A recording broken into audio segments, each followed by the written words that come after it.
네, 안녕하세요, 여러분. 이번 시간에는 세 번째 시간, 표본의 이해입니다. 표본은 연구 대상의 이해죠. 우리가 연구를 하다 보면 반드시 필요한 대상이 있죠.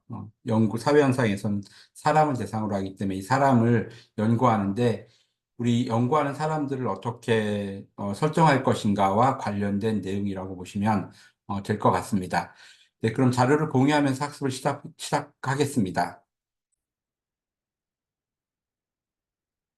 네, 연구 대상의 이해입니다. 이번 시간에는 연구는 모집단 일부를 추출해 모집단의 특성을 추론하는 것이 기본적인 연구라고 할 수 있습니다. 이런 과정을 우리는 표본을 추출한다고 그러는데 표본을 추출하는 과정과 이 과정에서 발생하는 오류를 좀 학습하고요. 그리고 확률 표본 추출 방법과 비확률 표본 추출이라는 단어가 나옵니다. 이 두 단어를 좀 구분하고 그리고 그 종류가 또 네 가지씩 있어요. 그 종류를 이해하는 학습입니다. 네, 우선은 가장 중요한 부분이 우리가 연구하고자 하는 대상이 있잖아요. 그 연구하고자 하는, 조사하고자 하는 대상 전체를 우리는, 모집단이라고 이용을 합니다. 모집단이라는 용어를 씁니다. 모집단. 그리고 이 모집단 전체를 대상으로 하는 연구를 우리는 전수조사라고 이야기합니다. 그러면 이 모집단이 있잖아요. 모집단이 있다면 이 모집단에서 우리가 표본을 뽑는다고 그러잖아요. 이걸 우리는 표본을 추출한다 또는 표집한다 이렇게 용어를 사용하기도 합니다. 그래서 이 모집단, 내가 연구하고자 하는 모집단 전체에서 뽑는 표본이라고 이야기를 합니다. 그럼 모집단을 한번 좀 가정해 볼까요? 대한민국 청소년들의 실태를 알고 있다, 알고 싶다라고 한다면 제 모집단은 어디죠? 네, 대한민국 청소년이 될 것 같아요. 그런데 제가 동작구에 거주하고 있어요. 제가 동작구의 중고등학생들의 자원봉사 실태를 알고 싶어요. 그럼 제 모집단은 누가 되죠? 동작구 중고등학생이 되는 겁니다. 이것처럼 모집단 전체를 내가 연구하고자 하는 대상이다라고 보시면 될 것 같아요. 그 연구, 전체 대상을 연구하는 것을 아까 말씀드렸듯이 전수조사라고 하고, 모집단 조사를 위해 그러니까 뽑아서 하는 조사를 우리는 표본조사라고 이야기합니다. 상대적인 용어일 것 같아요. 그리고 모집단 전체가 가지고 있는 수치를 우리는 모수치라고 이야기합니다. 그러니까 모집단이 가지고 있는 수치를 모수치, 그 다음에 모집단에서 표본을 뽑아서 이 표본이 가지고 있는 수치를 우리는 통계치라고 이야기합니다. 그래서 표본 추출은 모집단 표본이라는 단어를 기억하시고 전수조사와 표본조사를 기억하신 후에 모수치와 통계치를 기억하시면 됩니다. 네, 제가 방금 말씀드렸듯이 동작구에 있는 청소년들, 중고등학생들이 약 5만 명 있다고 가정하면 이 중에 500명을 뽑아야 되잖아요. 이 표본을 추출할 때 우리는 이 추론을 하잖아요, 모집단을. 이 추론을 하는데 뽑을 때 가장 중요한 게 뭐냐라고 하면 바로 대표성입니다. 예를 들어 볼게요. 좀 극단적인 예입니다. 중고등학생들 중에 동작구에는 고등학생이 한 뭐 4만 명이고 중학생이 1만 명이라고 예상을 제시를 해보겠습니다. 그런데 내가 표본을 뽑았는데 분명히 고등학생은 4만 명인데 내가 고등학생을 100명만 뽑고 중학생은 400명을 뽑았어요. 그러면 모집단을 대표하고 있나요? 대표하고 있지 않죠. 우리는 그걸 대표한다고 하지 않습니다. 이것처럼 모집단을 어떻게 잘 어, 추출할 것인가. 이때 우리는 모집단을 추론하는 게 되게 중요합니다. 그래서 추론을 해서 뽑는 것을 우리는 어, 표본조사라고 이야기합니다. 표본 추출과 표본조사라고 이야기하고요. 근데 이 단어들을 제가 이제 그림에서 보여드렸던 것을 좀 더 개념적으로 설명해 드리겠습니다. 우리가 전수조사라고 하잖아요. 센서스. 인구 대상의 개별 구성원 전부를 다 조사하는 겁니다. 내 연구 대상을 다 조사하는 것을 이야기하고 이때 나오는 모수치라는 단어가 있습니다. 모집단을 조사해서 얻어진 값을 우리는 모수치라 이야기하고 표본조사는 연구 대상 개별 구성원 중 누구? 일부만을 추출하여 조사하게 되는 것을 표본조사라고 하고, 표본들만을 조사해서 얻어진 값을 우리는 뭐라고 그래요? 통계치라고 이야기합니다. 네, 모집단은 연구 결과를 일반화하려는 우리 모든 집단을 이야기합니다. 그리고 예를 들면 고등학교 1학년의 진로의식, 네, 모집단은 고등학교 전체가 될 겁니다. 또 고등학교 1학년 학업 성취도를 조사한다라고 하면 모집단은 고등학교 1학년 전체가 될 겁니다. 즉, 내 모집단이 내가 연구를 어떻게 설계하느냐에 따라서 달라지는 겁니다. 네, 표본이라고 하는, 그러니까 모집단이라는 단어와 표본이라는 단어가 되게 중요한데, 표본은 전체 특성을 반영한 대표적인 일부분을 의미합니다. 일부분. 네, 표본 틀이라고 합니다. 모집단 내에 포함된 조사 대상자들의 정보, 또는 명단 리스트라고 이야기하고요. 이것을 우리는 표본 틀이라고 하고요. 표본을 추출한다. 표본 추출을 우리는 또 다른 용어는 표집이라고 합니다. 모집단으로부터 표본을 뽑는 과정을 의미하고요. 이때 모집단을 일반화하기 위해 가장 중요한 것이 무엇이다? 바로 대표성이다라고 보시면 좋을 것 같습니다. 네, 이런 표본 조사의 장점이 있어요. 아무래도 전수조사를 하려고 하면 네, 대한민국 청소년 전체를 조사한다. 가능할까요? 제가 만약에 동작구의 청소년들을 조사한다라고 한다면 그 비용이 만만치 않을 겁니다. 그렇죠? 그래서 그런 부분들을 좀 감안하시면 좋을 것 같고요. 이 표본조사의 장점과 단점에 대해서 조금 알아두시면 될 것 같아요. 예를 들면 뭐 표본조사의 장점에 해당하는 것은 단점에 해당하는 것은 이렇게 문제가 나올 수도 있다라고 보시면 될 것 같아요. 네, 아무래도 비용 효율성이죠. 비용이 적게 소요되고 또 시간적으로도 예, 단축됩니다. 또 데이터의 품질이 자료 수집 과정에서 오류를 줄이고 통제할 수가 있습니다. 그리고 실용성, 모집단 전체를 조사하는 것이 불가능할 때 유용하기도 합니다. 네, 단점도 있죠. 아무래도 하다 보면 표본 추출이 오류입니다. 우리가 사람이 하는 일이기 때문에 아무리 표본을 잘 추출한다 하더라도 모집단을 완벽하게 대표하지 못하고요. 또 추출된 표본으로부터 거의 오류가 발생할 수밖에 없습니다. 또 표본 편향이라는 것도 나타나요. 뭐 모집단을 대표하지 못하는 경우에 왜곡도 발생하고 또 표본이 모집단을 정확히 대표하지 못하는 경우에는 연구 결과에 일반화의 한계가 있을 수도 있습니다. 또 응답률이 낮은 경우 신뢰성이 저하될 수도 있습니다. 이걸 가지고 우리가 표본조사의 장단점이라고 이야기도 합니다. 그런데 사실 표본조사의 장단점보다는 표본 추출 과정과 표본 추출 방법에 따른 특징이 되게 중요할 것 같아요. 네, 표본 추출하는 과정은 그냥 일반적입니다. 모집단을 결정하고 표본 틀을 만든 다음에 추출 방법을 결정하고 크기, 몇 명을 할 것인가 하고 표본을 추출하는 과정이기 때문에 이건 굳이 외우실 필요는 없습니다. 다만 이제 이 단어가 되게 중요해요. 확률이냐, 비확률이냐라는 얘기를 굉장히 많이 들어보셨을 거예요. 확률 표집과 비확률 표집에 따라서 특징이 다르고 이 특징에 따라서 추출하는 방법도 다르기 때문에 이 단어를 기억해 주셔야 됩니다. 그래서 확률 표본의 표집에 동그라미 쳐주시고 또 별표도 쳐놓으세요. 비확률 표집에도 별표를 좀 쳐놓으시고 좀 기억해 주시면 좋을 것 같아요. 자, 여기서 확률과 비확률을 구분하는 대표적인 단어가 있습니다. 확률을 알 수 있다. 표본으로 추출될 확률을 알 수 있다. 비확률은 추출을 알 수 없다라는 겁니다. 이 얘기가 무슨 얘기야? 라고 할 수 있습니다. 자, 그러면 이렇게 예를 들어볼게요. 동작구의 청소년들을 표본으로 추출하려고 합니다. 몇 명인지 알 수 있나요? 네, 알 수 있습니다. 어떻게요? 구청이나 이런 데 들어가면 동작구에 거주하는 청소년의 수가 정확히 나오죠. 남자, 여자 비율 나오나요? 그렇죠. 중학교 1학년, 2학년, 3학년 또는 연령대별로 알 수 있나요? 네, 알 수 있습니다. 이것처럼 내가 이 표본 추출하고자 하는 모집단의 특성을 알고 있으면은 이때는 확률로 간다 이런 겁니다. 그럼 비확률을 모른다는 건 어떤 의미냐? 여기 센터에 근무하시는 분이 많아요. 저희 청소년 수련시설에 뭐 수련관이나 문화의 집에 근무하시잖아요. 저도 문화의 집에 있습니다. 예를 들면 이거죠. 문화의 집에 오고 있는 청소년들의 수 알 수 있나요? 대충 알 수 있다고. 그럼 정확히 알 수 있나요? 남자는 몇 명이고 여자는 몇 명인지 알 수 있나요? 중학교 1학년은 몇 명이고 중학교 2학년은 몇 명이고 중학교 3학년이 몇 명인지를 정확하게 데이터를 가지고 계시나요?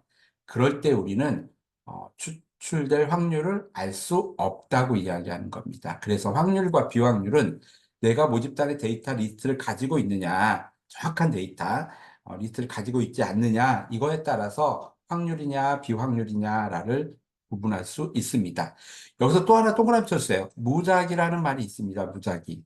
네, 무작위. 막 뽑는 거잖아요, 우리가. 인위적이라는 뭘까요? 사람이 어떤 의도적으로 뽑는 것. 그래서 인위적이라고 써놓으시기도 하고, 의도적이라고도 써놓으시면 좋을 것 같아요.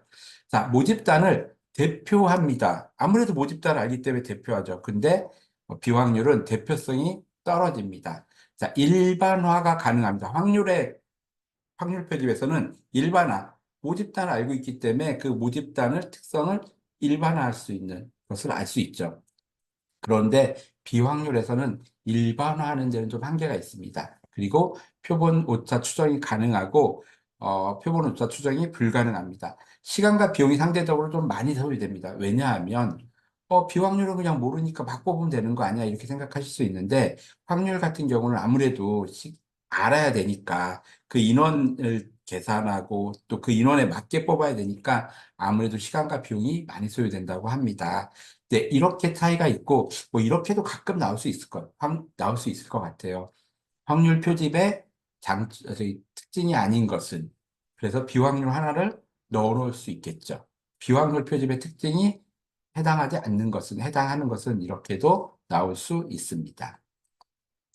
네, 근데 중요한 건 이 확률과 비확률에 따라서 네개의 추출 방법이 나온다는 거예요. 네개. 그 네개를 기억해 놓으셔야 된다는 겁니다.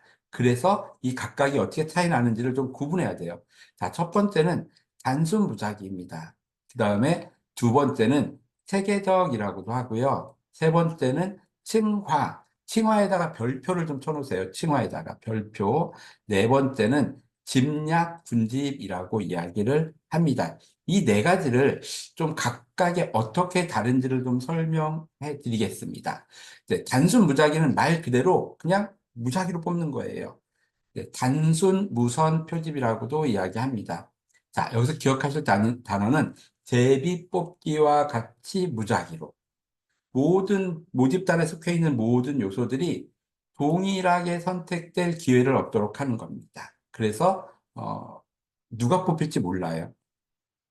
개별 구성 요소에 고유 번호를 붙여놓고 표본 수만큼 무작위로 뽑는 걸 이야기합니다. 그래서 가장 많이 쓰이는 방법이 동그라미 치세요. 난수표, 복권 추첨, 제비 뽑기 등이 있다. 그래서 이것처럼 그냥 동일하게 또는 뭐 복권 추첨 이렇게 나오면 이건 단순 무작위야 라고 생각하시면 됩니다. 네, 모집단에 대한 사전 지식이 거의 없는 상태에서도 활용할 수 있습니다. 또 표본의 크기가 크다면 추출된 표본이 모집단을 대표할 수 있어요. 단순하고 실행이 쉽습니다. 그렇지만 모집단을 굉장히 잘 가지고 있잖아요. 그런데 이렇게 단순하게 뽑는 건 의미가 없겠죠. 충분히 지식을 활용할 수 없고 조사의 효율성도 떨어지기 쉽고 완전한 모집단 정보를 확보하기가 어렵다는 단점이 있습니다. 단순 무작위 같은 경우는 뭐 주관식이나 객관식으로 많이 나오지는 않는 것 같아요. 그냥 편하게 좀 보시면 좋을 것 같아요. 네, 두 번째는 체계적이라는 단어가 있습니다. 여러분, 체계적. 네, 또는 계통이라고도 합니다. 이 체계적인 표본 추출은 가장 기억하셔야 될 단어는 N번째입니다. N번째. 어떤 의미냐면 번호를 1번부터 100번까지 모아놔요. 자, 10개를 뽑아야 된다라고 한다면 단순 무작위는 막 뽑으니까 어떻게 뽑힐지 모르죠. 그런데 이 M 체계적은 1번을 뽑았어요. 그럼 10명을 뽑으려면 어떻게 해야 되죠? 11번, 21번, 31번. 이렇게 N번째 간격을 두고 뽑는 겁니다. 그런데 약간 안 좋은 적이 있어요. 주기적 경향을 띠지 않고 무작위로 배열되어 있어야 되는데, 만약 이게 주기적인 경향을 가지면은 왜곡이 일어날 수 있어요. 왜곡이. 이게 어떤 의미냐면, 이런 비유를 들어드려요. 예를 들면, 제가 뭐 학교에 가서 이 설문조사를 하는데, 2학년 전체를 갖다가 선생님 2학년 전체를 좀 줄을 세워주세요라고 했어요. 그랬더니 선생님께서 1번부터 10번까지 줄을 쫙 세워놨습니다. 그리고 제가 오기 전에 우리 선생님이 이렇게 얘기했습니다. 자, 반장 모두 앞으로 나와서 앞에 서 있어. 이렇게 얘기했어요. 자, 그리고 저는 가서 이제 뽑는 거잖아요. 한 발에 5명씩 뽑기 위해서 맨 앞에 있는 친구를 뽑고 그다음에 5번째, 이제 6번째, 11번째 이렇게 뽑았어요. 그러면 전 어떻게 뽑은 건가요? 맨 앞에 있는 친구들은 다 반장이잖아요. 그럼 반장 10명을 뽑게 된 거예요. 이것처럼 주기적 경향을 띠고 있을 때는 왜곡이 일어날 수 있다라고 하는 겁니다. 층화라고 합니다. 층화. 이 층화는 별표를 좀 쳐주세요. 이거 가장 많이 나오는 문제입니다. 확률 표본 추출 방법 중에서 가장 많이 나온다고 볼 수 있어요. 모집단이 가지고 있는 중요한 특성을 몇 개의 하위 그룹 또는 소집단으로 나눕니다. 그리고 그 안에서 표본을 추출하는 거예요. 무슨 얘기냐? 모집단에 제가 학교에 가서 고등학교 3학년을 추출하는데 고등학교 3학년의 숫자를 세어봤더니 여자가 180명이고 남자가 120명이에요. 60대 40이에요. 그럼 표본을 어떻게 추출하느냐? 모집단이 이렇게 돼 있잖아요. 그럼 표본을 거기에 맞춰 하는 거예요. 여학생 60명, 남학생 40명. 그러니까 60%, 40%. 이것처럼 모집단이 가지고 있는 중요한 어떤 특성을 기준으로 해서 그 비율에 맞게 한다는 거예요. 그래서 이거는 가장 정확하다라고 얘기도 합니다. 자, 요 단어도 기억했어요. 집단 내, 집단 안에 있는 사람들은 어때요? 같은 동질적이어야 돼요. 근데 집단 간에는 이질적입니다. 즉, 집단 내는 여학생은 여학생끼리, 남학생은 남학생끼리, 집단 간에는 여학생과 남학생 집단으로 구분이 된다고 합니다. 자, 적은 수의 표본으로도 대표성 있는 표집이 가능하대요. 적은 수로도. 그리고 표본의 크기가 크지 않아도 대표성이 보장된다고 합니다. 다만, 모집단에 대한 정확한 정보가 필요하고요. 사전 지식이 없는 경우에는 적용하기 힘들죠. 왜요? 비율을 모르니까 시간과 비용이 증가할 수 있다고 합니다. 네. 짐약이라고 해요. 짐약 또는 군집이라고도 합니다. 짐약이라는 뜻을 먼저 알면 좋을 것 같아요. 학교나 학급, 가구 등과 같이 자연스럽게 구분된 집단을 짐약이라고 해요. 그럼 어떻게 하는 거예요? 자연스럽게 그 묶여있는 집단들로 하는 거예요. 모집단을 구성하고 있는 요소들 하나하나 우리 한 명 한 명 뽑는 게 아니라 큰 단위들로 뽑는 것을 이야기합니다. 그래서 개개 요소들이 묶여있는 집단을 단위로 표집한다라고 하는 겁니다. 네, 무슨 얘기인지 잘 이해가 안 돼요. 이렇게 생각하시면 됩니다. 예를 들면은 우리가 전국 단위 조사를 할 때 굉장히 많이 쓰이는데 17개 시도가 있잖아요. 그럼 그중에 무작위로 시군구를 선정해요. 그리고 읍면동을 선택하고 그 지역에 있는 학교를 선택한 다음에 반을 선택하는 거예요. 예를 들면 서울시의 중학교 중에서 25개 자치구 중에서 동작까지 그 뭐 강남구를 선정해요. 그리고 대치동을 선정하고 대치동에 있는 중학교를 선정한 다음에 그 반에 1반을 선택하게 되는 겁니다. 네, 어떤 얘기인지 아시겠죠? 큰 모 집단의 어떤 그 단위로 뽑아가는 거예요. 네, 모집단을 내적으로는 이질적이고 외적으로는 동질적인 집단 단위로 구성하는 겁니다. 네, 이것도 마찬가지로 무작위로 추출하는 거고요. 네, 장점은 모집단의 분포가 널리 퍼져 있는 동그라미 치세요. 전국 단위 대규모 조사에 적용됩니다. 목록이 없을 때는 굉장히 쉽겠죠.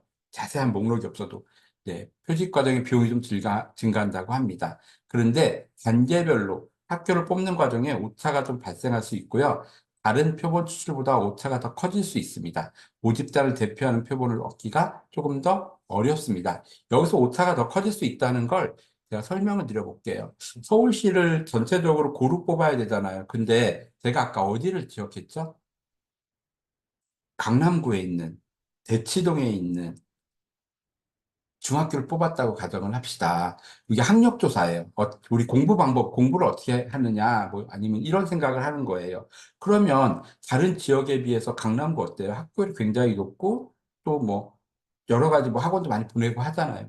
그렇게 되면은 전국에 있는 청소년의 어떤 균등 있게 표본이 선정이 된 게 아니라 어때요? 일부 치우치게 됐잖아요. 그런 경우에 오차가 더 커질 수 있다고 합니다. 물론 전국 단위 조사할 때 그렇게 뽑지는 않아요. 네, 고루고루 서울시에서도 25개 자치구 중에 뭐 4분의 1 한다거나 이렇게 나누기도 합니다. 그렇기 때문에 오차를 줄이는 노력은 있는데 어쨌든 이 과정이 오차가 더 커질 수 있다는 것을 설명해 드린 겁니다. 네, 확률이라고 하면 비확률 추출 방법이 있습니다. 비확률은 또 네개로 나눠요. 대표적인 단어가 편의임의입니다. 그리고 판단, 세 번째가 할당. 자, 이 할당에 좀 동그라미 치고 별표를 좀 쳐주세요. 할당. 그리고 네 번째가 눈덩이라고 이야기를 합니다. 좀 하나하나 좀 살펴볼까요? 네, 편의는요, 모집단의 정보가 어떻게 할 때 부족하거나 알지 못할 때 사용합니다.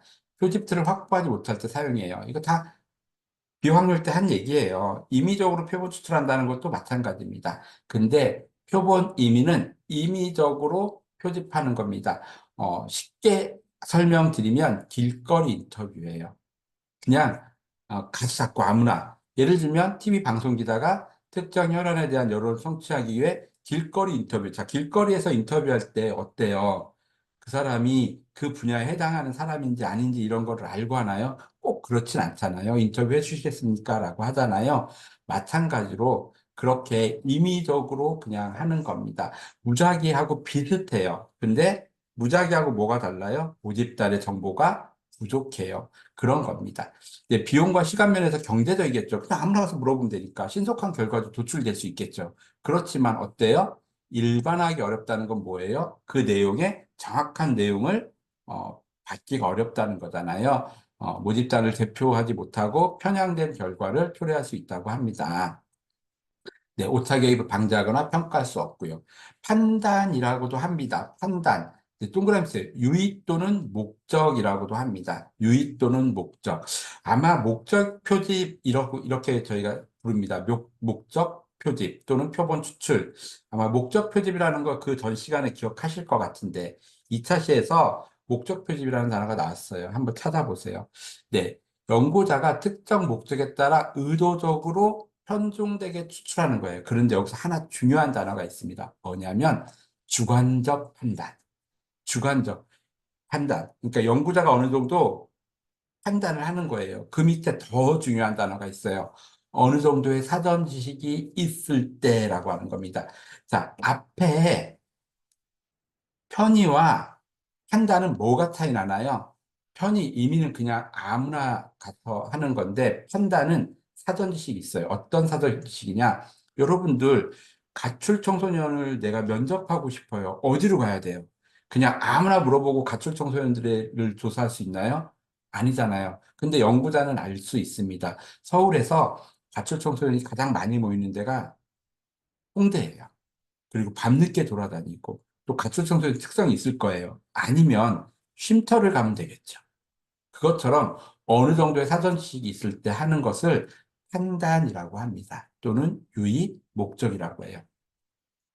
적은 수의 표본으로 모집단의 특성을 파악할 수 있고 특정의 대상이나 사례를 깊이 이해할 수 있습니다. 그렇지만 다른 한편으로 단점은 연구자의 주관이 크게 작용할 수 있고 모집단이 커지면 표본에 대한 정확한 정보를 얻을 수 없다고 합니다. 그리고 일반화하기 어렵다고 하는데 계속 나옵니다. 일반화, 모집단 대표하지 못해 이거는 비확률에서는 계속 단점에 해당한다고 보시면 될 것 같아요. 할당은 잘 기억해 보시면 칭화하고 같습니다. 칭화하고 같다는 얘기는 할당하고 칭화는 우리 칭화 다시 한번 기억해 볼까요? 어떻게 한다고 그랬죠? 특성에 따라서 그룹을, 집단을 묶는다고 그랬잖아요. 할당도 모집단의 특성을 고려해서 동그라미 치세요. 비율에 맞추어 표본을 추출합니다. 비율에. 모집단은 알고 있지 않지만 지역별, 성별, 나이별 등의 하위범주의 구성에 맞게 표본을 수출하는 거예요. 그러니까 모집단 정확히 몰라도 내가 이 지역에서는 남자가 좀 많을 것 같으니까 좀 남자를 많이 하고 여자를 적게 할까? 이렇게 하는 겁니다. 그러니까 활당하고 칭화는 사실은 비율대로 가니까 동일하죠. 근데 뭐가 다른가요? 뭐가 다른가요? 모집단을 알고 있느냐, 고르고 있느냐의 차이입니다. 비확률 표본 추출 방법 중 가장 정교하다고 이야기를 해요. 모집단에 대한 사전 정보가 있어야 가능하고, 어, 모집단의 목록을 작성할 수 없을 때 사용합니다. 그러니까 어느 정도의 사전 정보는 있지만 정확한 정보가 없을 때 사용할 수 있다는 얘기예요. 일반화의 문제의 대표성이 낮아지는 것에 대한 건 똑같습니다. 모집단에 대한 지식 부족으로 변수를 통제하기 어렵다라고 하는 것도 단점에 해당할 수 있습니다. 눈덩이는 우리 언덕에서 이렇게 조그맣게 눈 뭉친 다음에 이렇게 굴리면 어떻게 되나요? 떼굴떼굴떼굴 굴리면서 커지잖아요. 그런 표현입니다. 여기서 가장 중요한 단어는 소수를 임의로 선정하는 겁니다.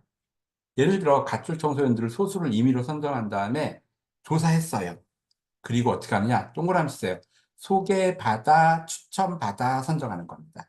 다른 표본을 추천받아서. 그러니까 가출 청소년 한 명을 하고 난 다음에 그 친구에게 친구 좀 소개시켜 줄래? 가출한 친구 좀 소개시켜 줄래? 라고 하면 어때요? 계속 눈덩이 있죠. 한 사람 소개받아서 세 사람이 되고, 세 사람이 아홉 사람이 되고, 이렇게 눈덩이를 굴리듯이. 그래서 연구 대상자를 소개받아 추천하는 거고, 마치 눈덩이를 굴리듯 점차 커지는 것에 비유했습니다. 누적 표본이라고 합니다. 누적이라고. 응답자의 신분이 노출될 위험성이 적고, 비용과 시간이 되게 적게 조율되고, 특수 집단에 유용합니다. 일반화 대표성, 계량하기가 어렵다는 것이 단점에 해당합니다. 이렇게 각각 네 가지의 표본 추출 방법이 나왔어요. 자, 우리 문제는 오지선다죠. 5개 중에 선택하는 거잖아요. 이런 문제 많이 나오겠죠. 다음 중 비확률 표본 추출 방법에 해당하지 않는 것은 하고 하나가 나올 수 있겠죠. 이따 보시면 알 수 있습니다. 자, 그런데 이 표본을 하다 보면 이 표본을 어느 정도 해야 되는가 뭐 이런 얘기도 잠깐 나오고요. 표본을 추출하다 보면 가장 심각한 문제가 나타나기도 합니다. 그것에 대해서 알아볼게요. 표본치 추출 크기는 뭐 어느 정도 되어야 되느냐라고 하는데 이런 건 모집단의 특성, 추출 방법, 비용, 질문 형식에 따라서 다르다. 또 사례수의 법칙은 크기를 크게 하면 할수록 분산이 감소해서 평균에 가까워진다라고 하는 겁니다. 그러니까 많이 하면 많이 할수록 아무래도 평균에 가까워지겠죠. 표집 표본 크기를 결정할 때 모집단이 어느 정도 동질적인가? 좀 같은 집단이에요. 그러면 많이 뽑아야 적게 뽑아요. 좀 적게 뽑죠. 표본 추출 방법을 고려하고 또 추출 및 표본 조사에 드는 비용과 시간도 무시할 수 없잖아요. 정확한 모수를 추론할 때는 계획한 것보다 어떻게 해요? 많은. 그러니까 모수는 모수치예요. 네, 그래서 조금 더 정확한 수치를 얻고 싶다. 그러면은 많이 해야겠죠. 질문의 내용이 나 형식이 복잡할 때는 무응답 또는 잘못된 응답이 나올 가능성이 되게 높습니다. 질문의 내용이나 형식이. 그래서 그런 부분들도 좀 참고하시면 좋겠습니다. 근데 사실 이거보다 더 중요한 건요. 별표 쳐주세요. 오차예요, 오차, 오차. 네, 오차. 오차 가장 중요한 것 중에 하나고 많이 나옵니다. 아무래도 오차는 이 표본 추출 과정에서는요, 모집단의 모수치와 표본의 통계치가 차이를 보입니다. 이걸 우리는 뭐라고 해요? 오차라고 합니다. 오차에는요, 두 가지가 나와요. 표집 오차가 있고 비표집 오차가 있습니다. 표집 오차와 비표집 오차가 뭐냐? 표집 오차는 표본을 추출하는 과정에서 발생하는 거고, 비표집 오차는 표본을 추출하는 과정과 상관이 없습니다. 이해가 잘 안 돼요? 라고 이해할 수 있습니다. 네, 그러면 그건 좀 이따 다시 한번 설명을 드리도록 하겠습니다. 자, 우선은 전수조사에서는, 그냥 여기서 설명을 드리고 가는 게 조금 더 나을 수 있을 것 같네요. 자, 표지모차라고 하는 거, 표지모차라고 하는 것은 뭐냐면, 여러분, 우리가 사람을 뽑을 때, 아까 대상자를 직접 뽑는 과정에서 발생하잖아요. 뭐냐면, 어, 남학생이 많고 여학생이 적으면 남학생을 많이 뽑아야 되잖아요. 근데 여학생을 더 많이 뽑았어요. 그럼 잘못 뽑은 거잖아요. 표본을 추출하는 과정에서 발생하는데 표지 오차는 그게 아니라 관계가 없어요. 그럼 언제 있냐? 어, 질문을 어떻게 하느냐? 그 다음에 분석을 어떻게 하느냐? 통계를 어떻게 하느냐? 이렇게 얘기할 수 있어요. 이런 질문을 한번 드려볼 수 있을 것 같아요. 어, 여러분 혹시 그 수학에서 수학학자에게 1 플러스 1은 무엇입니까? 라고 물어보면 뭐라고 대답할까요? 2라고 물어보잖아요. 통계학자에게 1 플러스 1은 무엇입니까? 물어보면 뭐라고 답하냐면 이렇게 답합니다. 어, 어떻게 만들어 드릴까요? 무슨 얘기냐면 질문을 어떻게 하느냐에 따라서 답이 다르게 나올 수 있습니다. 자, 질문에 따라 답이 확 바뀌는 거예요. 그게 언제냐? 여러분들 선거조사 같은 경우 보시잖아요. 선거에서 우리 그 뭐 여론조사 많이 보시나요? 여론조사 잘 보시면 어떨 때는 A라는 정당이 더 높다고 나와요. 어떨 때는 B라는 정당이 더 높게 나와요. 뭐 대통령 후보를 뽑을 때 어떤 때는 A라는 대통령 후보가 더 많이 응답을 받아요. 근데 어떤 조사에서는 B라는 응답을 더 많이 받아요. 이게 무슨 차이냐면, 이렇게 얘기할 수 있어요. 경상도 지역에서 조사를 많이 했어요. 그럼 누가 더 높은 지지를 받을까요? 호남에서 조사 인원을 많이 했어요. 그러면 누가 더 많이 받을까요? 이거는 표지 오차예요. 그런데, 어, 질문을, 질문을 좀 더 다르게 하면은 또 달리 나올 수 있을 것 같아요. 이제 그런 부분들을 이야기하는 겁니다. 예시를 하나 들어주고 싶은데 그 예시는 제가 조금 사람이 들어간 예시라서 드리지 않도록 하겠습니다. 자, 그럼 다시 한번 좀 살펴볼게요. 네, 표집 오차는 표본 추출 과정에서 발생합니다. 표본의 통계치와 모수치가 일치하지 않아요. 그래서 통계치와 모수치를 비교하면 간단히 알 수 있습니다. 그러니까 모집단의 수치를 알 수 없을 때는 비교가 불가능해요. 실제 통계치의 표집 분포 평균치와 비교해서 표집 오차를 계산할 수도 있습니다. 자, 비표집 오차는 뭐냐면 질문지 대답 과정에서 발생합니다. 자, 질문의 내용이 길이가 길거나 아니면 이해할 수 없는 문항이 있거나 아니면 질문이 어려우면 어떻게 될까요? 그때 오차가 발생해요. 자, 이거는 사람과 관계 있나요, 없나요? 없잖아요. 자료 수집 과정에서 발생합니다. 조사 내용에 대한 이해가 부족하거나 응답자가 무의식적으로 무응답을 하거나 거부할 때, 자기 실제 생각과 다르게 응답할 때 발생합니다. 이거는 자료 수집 과정에서 발생하는 거예요. 분석 과정에서도 발생합니다. 자료를 코딩하고 펀칭하는 과정에서, 해석하는 과정에서 발생합니다. 예를 들면, 여러분 설문지 받으면 입력하잖아요. 1, 2, 뭐 2, 3, 4, 5, 뭐 이렇게 뭐 응답을 입력하잖아요. 그런데 한 10장이면, 10장에 10문항이면 여러분 이렇게 펀칭이라고 하는 건 코딩하는 거거든요.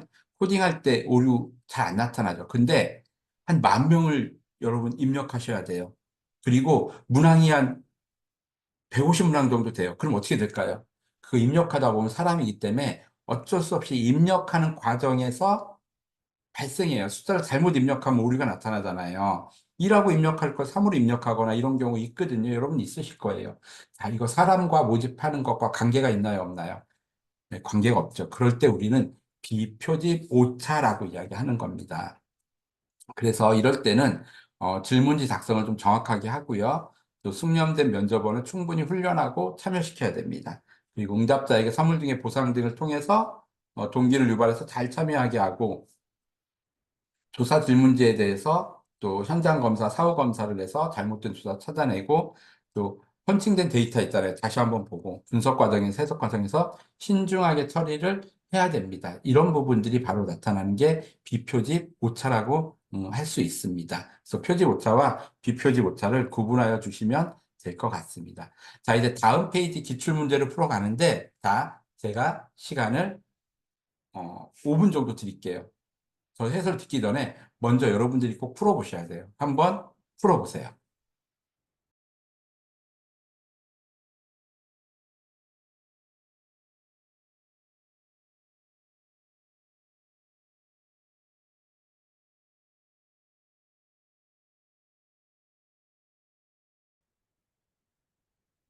네.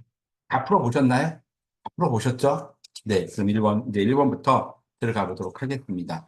네. 여기서는 우리 아까 모수치와 통계치에 대한 답변이잖아요. 질문이잖아요. 그래서 이 모수치와 통계치를 이렇게 객관식으로 나온 겁니다.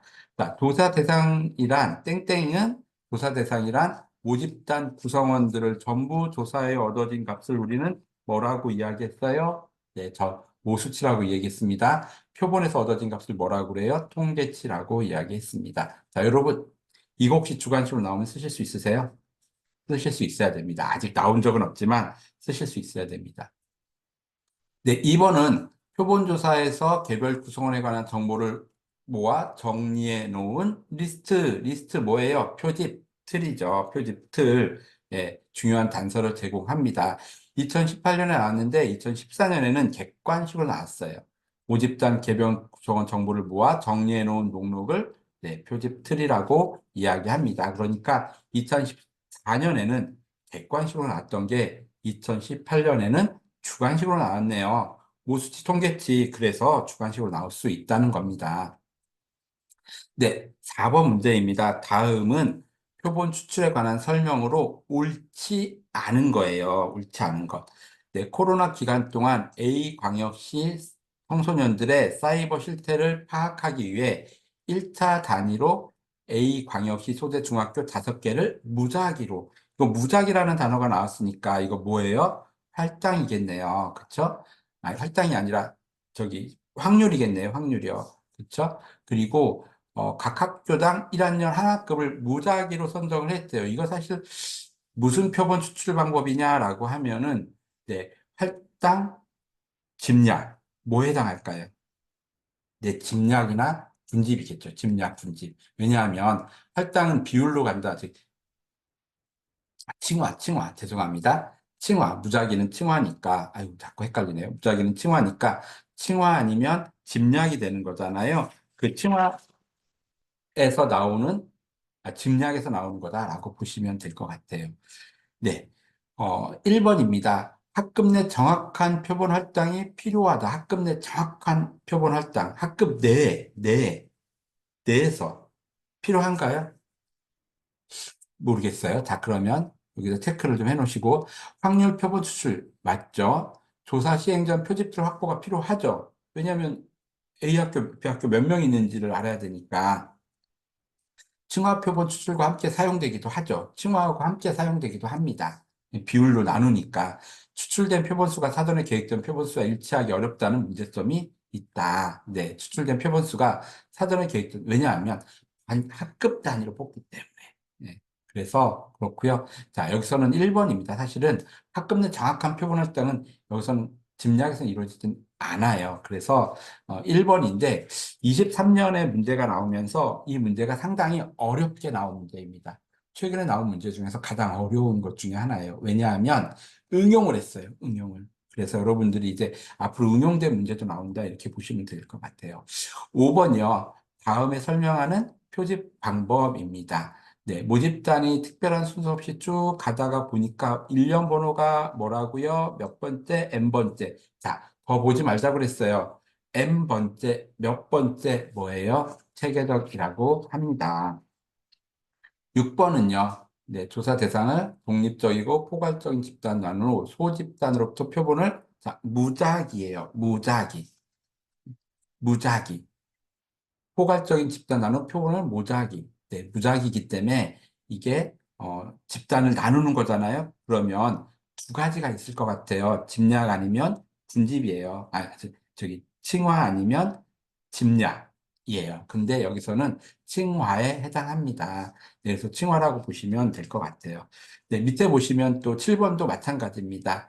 연구자의 이론적 경험적 사전 지식을 바탕으로 모집단을 내적으로 통질적 인 복수로 구분한 다음에 미리 정해진 수만큼 무작위 또는 체계적 표집을 통해 확보하는 확률 표집 방법을 뭐라고 그래요? 뭐라고 그래요? 네, 칭화라고 이야기합니다.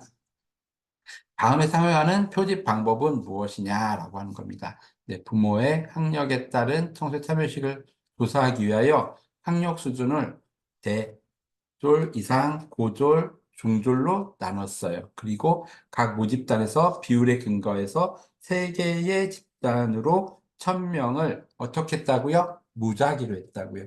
자, 무작위. 여기서 만약에 인위적으로 표집하였다라고 한다면 답은 2번이 될 것 같아요. 근데 여기서는 무작위이기 때문에 답은 몇 번이에요?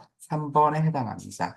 자, 9번이 그런 문제예요. 인구, 통계적, 경제적, 사회문화적 요인에 구분한 다음에 소집단, 소집단, 소집단 구분하면 딱 세 개밖에 없어요. 칭화 아니면 할당 아니면 분집이에요. 그런데 집단별로 동그라미 별표 임의적으로 추출하는 걸 뭐라고 그래요?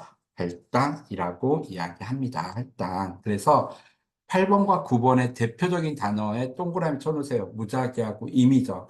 무작위가 나오면 뭐예요? 확률이에요. 임의적이라는 용어가 나오면 뭐예요? 비확률이에요. 이해되셨나요? 네, 그 다음에는 좀 쉽게 나왔어요. 다른 성격 중 다른 표본 추출 방법. 다른 표본 추출 방법이죠. 할당, 층화, 체계적, 단순부집, 분집. 뭐죠? 네, 할당이죠. 네, 그 다음에 한 종류의 모집단을 구성해서 동, 학교, 학급, 집단. 이거 뭐예요? 짐약입니다. 짐약.